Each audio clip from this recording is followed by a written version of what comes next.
የተወደዳችሁ በመላ ዓለም የምትገኙ የሁሉ አድማጭ ተመልካቾች ትኩስ የባህር ማዶ መረጃዎች ይዘን ቀርበናል። ሁላችሁም ላይክና ሰብስክራይብ በማድረግ ማድመጥ እንድትጀምሩ ጋብዘናል። በቅድሚያ ሰበር መረጃ፣ ፑቲን ማንም ያልጠበቀው ከባድ ውሳኔ ከደቂቃዎች ፊት ወስነዋል። የሩሲያ ጎረቤቶች በከባድ ስጋት ተሸብረዋል። ኔቶና ሩሲያ ሶስተኛው የዓለም ጦርነት ለመጀመር በ11ኛው ሰዓት ላይ መሆናቸውን አንድ የአሜሪካ ከፍተኛ ባለስልጣን አሁን ለፎክስ ኒውስ ተናግረዋል። ትራምፕ ይህ እንዳይከሰት እየሰሩ ነው ብለዋል። ነገር ግን የሩሲያ ትንኮሳ የሚቀጥል ከሆነ ኔቶ በማንኛውም መልኩ ምላሽ እንዲሰጥ ትራምፕ እንደሚፈቅዱ ገልጸዋል። የሩሲያ ኒውክሌር ተሸካሚ አውሮፕላኖች በኔቶ አባል ሀገራት ሰማይ ላይ በፑቲን ትዕዛዝ ማንዣበባቸውን ተከትሎ በርካታ ሩሲያ ጎረቤቶች የአውሮፓ ሀገራት የአየር ክልላቸውን ጥርቅም አድርገው ዘግተዋል። እንዲሁም ታይቶ የማይታወቅ የተባለ ከፍተኛ ቁጥጥር እያደረጉ መሆኑ ተዘግቧል።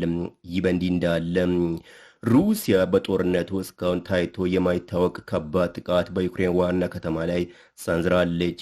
በኬቭ በተፈጸመ ከባድ ድሮንና የሚሳይል ጥቃት ከተገደሉት 4 ሰዎች መካከል አንዲት ልጅ ትገኝበታለች ሲሉ የዩክሬን ከፍተኛ መሪዎች ገልጸዋል። የሩሲያ ጦር የ12 ዓመቷን ሴት ልጅን ጨምሮ 4 ሰዎችን በፈጸመው ጥቃት ገድለዋልና 13 ሰዎችን አቁስለዋል ሲሉም የኬቭ ወታደር ስራ ኃላፊ ቲሙር ቲካቼንኮ በቴሌግራም ላይ ገልጸዋል። ከተገደሉት መካከል በልብ ሕክምና ማዕከል ውስጥ ያሉ ሰራተኞችና ታካሚዎችም ይገኙበታል ሲሉ ቲካቼንኮ ገልጸዋል።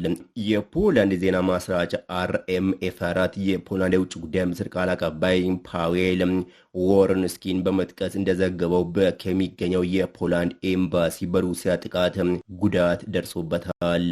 በተመሳሳይ መረጃ የዩክሬኑ ፕሬዝዳንት ቮሎዲሚር ዜሌንስኪ በኤክስ ላይ እንደለጠፉት ከሆነም የሩሲያ ድሮን በዛፓሪዣ፣ በኬምሌኔትስክ፣ ሱሚ፣ ማይኮላይቭ፣ ቼርኒሂቭ እና ኦዴሳ ክልሎች በመምታቱ በመላ ሀገሪቱ ቢያንስ 40 ሰዎች ቆስለዋል። የሩሲያ እጅግ ከባድ ጥቃት በአጎራባች ፖላንድ ወታደራዊ ምላሽ እንዲሰጥ ማድረጉንም አልጄዚራ ዘግቧል። ሩሲያ በምዕራብ ዩክሬን የሚገኙ ቦታዎችን ኢላማ ስታደርግ ተዋጊ ጀቶች ምላሽ ለመስጠት ተሰማርተዋል ሲል የፖላንድ ጦር ገልጿል። በሌላ በኩል ሩሲያ በአንድ ጀንበር በድምሩ 595 ከባባድ ፈንጂ የተሸከሙ ሰው አልባ አውሮፕላኖችንና ማታለያዎችን እንዲሁም ከ48 በላይ ሚሳይሎችን በማስወንጨፍ የአየር ጥቃት ሰንዝራለች።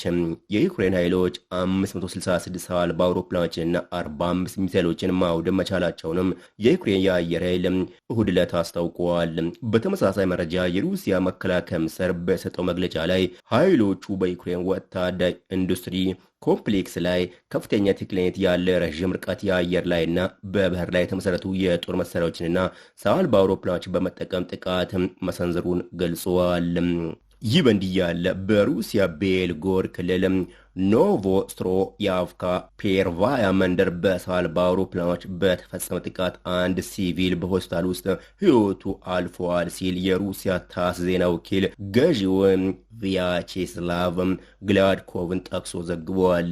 ታስ በተጨማሪም የሩሲያ መከላከያ ሚኒስቴርን ጠቅሶ እንደዘገበው የሩሲያ ጦር 24 የዩክሬን ሰው አልባ አውሮፕላኖችን፣ 6 ጋይዴድ የአየር ላይ ቦምቦችንና 6 ሮኬቶችን አውድመዋል። ዜሌንስኪ በምሽት ንግግራቸው ላይ በአሁኑ ጊዜ ሩሲያ ሰው አልባ አውሮፕላኖችን በአውሮፓ ሀገራት ላይ ጥቃት እንዲሰነዝሩ ለማድረግ የጦር መርከቦችን እያንቀሳቀሰች ትገኛለች በማለት ተናግረዋል። የኔቶ ጦር መርከቦች በባልቲክ ባህር የሩሲያ እንቅስቃሴ እንዲከላከሉ ማሳስበዋል ዜሌንስኪ። በተመሳሳይ መረጃ የዴንማርክ ጦር ሰው አልባ አውሮፕላኖች በሀገሪቱ በበርካታ ወታደራዊ ቦታዎች ላይ ከታዩ በኋላ የሲቪል ሰው አልባ አውሮፕላኖች በረራዎችን መከልከሉን አስታውቋል። ዴንማርክ ባለፈው ሳምንት የሩሲያው ሰው አልባ አውሮፕላን በወታደራዊ ሰፈሮች አቅራቢያ ታየ ከተባለ በኋላ የአየር ክልሏን መዝጋቷ ተገልጿል። የመከላከያ ሚኒስትሩ ትሮልስ ሉንድ ፖልሰን የኔቶ ሀገር በአሁኑ ጊዜ ፈታኝ ጸጥታ ሁኔታ እያጋጠማት መሆኑን ገልጸዋል። ሚኒስትሩ አክለውም በአውሮፓ ህብረት ስብሰባ ወቅት ደህንነትን ለማረጋገጥ ለጦር ኃይሎችና ለፖሊስ የተሻለ ሁኔታ መስጠት አለብን ብለዋል።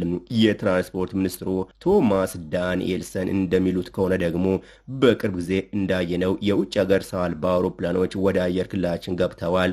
ሀገራችን ከፍተኛ ጥንቃቄ ታደርጋለች። ዴንማርክ በሚቀጥለው ሳምንት የአውሮፓ ህብረት መሪዎችን ታስተናግዳለች እና ለደህንነት ቅድሚያ መስጠት አለብን ብለዋል። በሌላ መረጃ የክሬምሊን ቃል አቀባይ ዲሚትሪ ፔስኮቭ ለሩሲያ የመንግስት ቴሌቪዥን እንደተናገሩት የዩክሬን ፕሬዝዳንት የክሬምሊን ባለስልጣናት የቦምብ መጠለያየት እንዳሉ ማወቅ አለባቸው።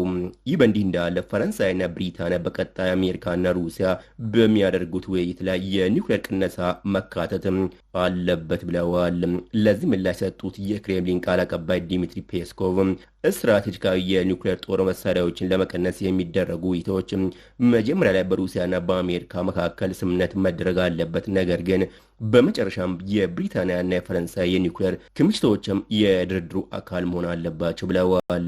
የፔስኮቭ አስተያየት የመጣው አሜሪካ ተመሳሳይ ውሳኔ ካደረገች የኒውክሌር ቁጥጥር ስምምነቱ በሚቀጥለው ዓመት ካለቀ በኋላ በአዲሱ ስታርት ጦር መሳሪያ ቁጥጥር ውል ላይ የተቀመጠውን የተዘረጋውን ስትራቴጂካዊ የኒውክሌር ጦር መሳሪያ ገደብ ለአንድ ዓመት እንዲቆይ እንዲደረግ በዚህ ወር የክሬምሊን ሀሳብ ለአሜሪካ ከቀረበ በኋላ ነው። በተፈጥሮ በሁለትዮሽ ደረጃ ንግግሮች መጀመር አለብን። አዲስ ስታርት ከሁሉም የሁለትዮሽ ሰነድ በኋላ ነው መሆን ያለበት ሲሉ ፔስኮቭ ለታስ ዜና ወኪል ተናግረዋል። ነገር ግን በረዥም ጊዜ ውስጥ በእነዚህ የጦር መሳሪያዎች ላይ ረቂቅ ሆኖ መቆየት አይችሉም ብለዋል።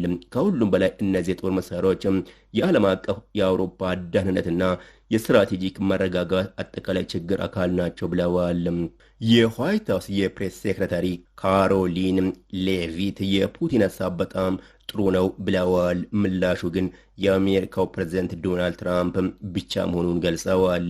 የአሜሪካው ፕሬዝደንት ከሩሲያና ከቻይና ጋር የኒውክሌር ነፃ ድርድር ለመጀመር እንደሚፈልጉ መናገራቸውም ይታወቃል። ይህ በእንዲህ እንዳለ ሩሲያ የአውሮፓ ህብረትን ወይንም የኔቶ አባላትን የማጥቃት ፍላጎት እንደሌላት በድጋሚ አስታውቃለች። የሩሲያ ውጭ ጉዳይ ሚኒስትር ሰርጌይ ላቭሮቭ ሀገራቸው የአውሮፓ ህብረትን ወይንም የኔቶ አባል ሀገራትን የማጥቃት ፍላጎት የላትም ሲሉ መናገራቸውን ቢቢሲ ዘግበዋል። ሆኖም በሞስኮ ላይ የሚቃጣ ማንኛውም ጥቃት ወሳኝ የሆነ የአጸፋ ጥቃት እንደሚያሰጥ ማወቅ ይገባል በማለት አስጠንቅቀዋል። ሚኒስትሩ ቅዳሜ ዕለት በተባበሩት መንግስታት አጠቃላይ ጉባኤ ላይ ባደረጉት ንግግር ምዕራባውያን ሀገራት በሩሲያ ላይ የሚሰነዝሩት ማስፈራሪያና ዛቻ እየጨመረ መሆኑን መናገራቸው ይታወቃል።